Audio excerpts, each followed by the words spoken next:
अवताराची गोष्ट हा या शुक्रवारी रिलीज होतोय। ह्या सिनेमाला अनेक पारितोषिकं मिळाली आहेत ऑलरेडी। आम्हाला ह्या वर्षाचं महाराष्ट्र राज्य पुरस्कार मिळाला उत्कृष्ट सिनेमाचं। आम्हाला ह्या वर्षाचं झी गौरव पुरस्कार मिळाला आहे बेस्ट फिल्मचं।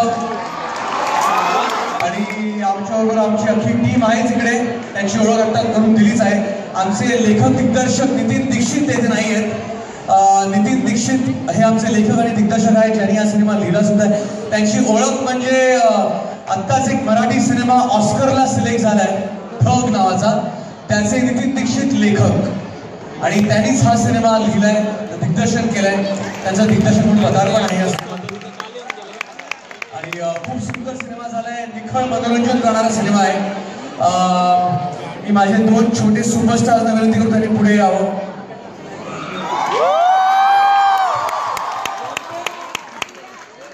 तर आमच्या सिनेमाचा आमचा सिनेमा अवताराची गोष्ट, या सिनेमाचा अवतार म्हणजे कौस्तुभची भूमिका साकारणारा मिहिरेश जोशी।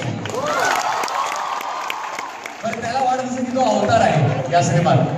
काय आहे ना, या सिनेमात त्याची आजी त्याला एक दिवस सांगते की तुला माहिती आहे विष्णूचे 9 अवतार झाले आतापर्यंत आणि त्याचा 10वा अवतार कली अवतार आता येणार आहे आणि तो कोण आहे आपल्याला माहित नाही आहे। त्याला वाटतं एक मिनिट तो मीच। आणि मग हे जाऊन तो त्याच्या मित्राला सांगतो, त्याचा जिगरी दोस्त मंग्या म्हणजे यश कुलकर्णी। ह्या दोघांची जोडी म्हणजे राम हनुमान, जय वीरू। हा कृष्ण तर हा पेंद्या, तशाची जोडी असते। आणि हा याचा भक्त असतो। तर हा जाऊन याला सांगतो की मंग्या तुला माहितीये का कली अवतार कोण येते? तर मंग्या विचारतो कोण? मी आहे मी। तर मंग्या हे सगळं बघून, त्याचा अवतार बघून काय बोलतो हे मंग्यालाच विचारूया। हा मंग्या जेव्हा कौस्तुभ त्याचे छोटे छोटे चमत्कार करतो आणि ते चमत्कार बघून तू जाम इम्प्रेस होतोस ना, आणि तू इम्प्रेस झाल्यावर काय म्हणतोस रे? देवा देवा तुझा अवतार स्टार्ट झाला। असा धमाल सिनेमा आहे आमचा, निखळ मनोरंजन करणारा सिनेमा। ह्या सिनेमात मी आदिनाथ कोठारे, माझी पण एक छान छोटीशी भूमिका आहे। माझ्या भूमिकेचं नाव आहे अमोद। हा या कौस्तुभचा अमोद दादा असतो, त्यांच्या घरात राहणारा एक साधा सामान्य मुलगा असतो आणि ह्या दोघांचंही नातं खूप सुंदर असतं आणि ते कसं उलगडत जातं हे आपण चित्रपटातच बघूया। मी सगळं तुम्हाला आत्ता नाही सांगणार। आणि हा कौस्तुभ ज्याला वाटतं की हा कलीचा अवतार आहे, आपल्या बरोबर एक स्टार संगीतकार जोडी जी संगीतकार म्हणून पदार्पण करते या सिनेमातून. ह्या सिनेमाचं एक प्रमोशन गाणं ह्या दोघांनी कंपोज केलंय या सिनेमासाठी. त्या जोडीची ओळख आता झालीच आहे. तर मी श्रीधर आणि रोहितला विनंती करतो की पुढे यावं. आपला लिटिल चॅम्प रोहित राऊत आता लिटिल नाही राहिलाय पण चॅम्प नक्कीच आहे तो आणि आपल्या कल्याणचाच आहे इकडे. तर एकदा रोहित राऊत आणि श्रीधरसाठी जोरदार टाळ्या. बरं ते प्रमोशन गाणं तुम्ही सांगत होतो आता ऐकायचंय का? ऐकायचंय? ऐकून आहे मला. बरं त्याचे शब्द खूप इंटरेस्ट. त्या गाण्याचे शब्द आमच्या लेखकाने लिहिले आहेत. ते शब्द असे आहेत की आपली किती मानसिक अवस्था बऱ्याचदा असते. म्हणजे ह्या उन्हात तुम्ही सगळे बसल्यात तर ह्या उन्हात बसून आपल्या डोक्याचं काय होतं? काय होतं? एक्झॅक्टली, हुशार मुली. तर शब्द आहेत डोक्याचं झालंय भज, मला झेप नाही वज. तर आपण एकदा रोहितला विनंती करूया की त्यांनी आपल्याला ह्या गाण्याची एक छोटीशी झलक द्यावी.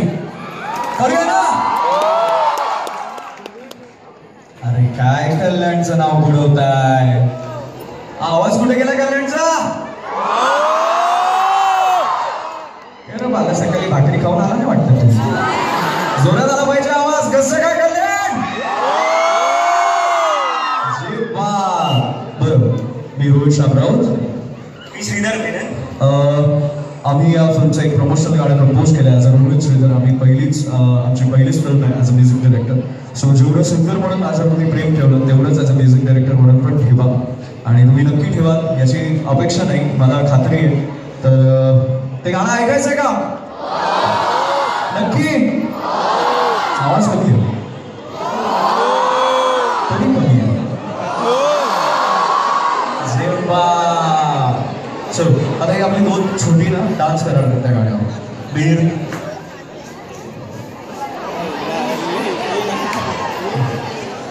ढगाला लावलाय कुणी ओनळ, सूर्याचा बालूब कसा रजळ.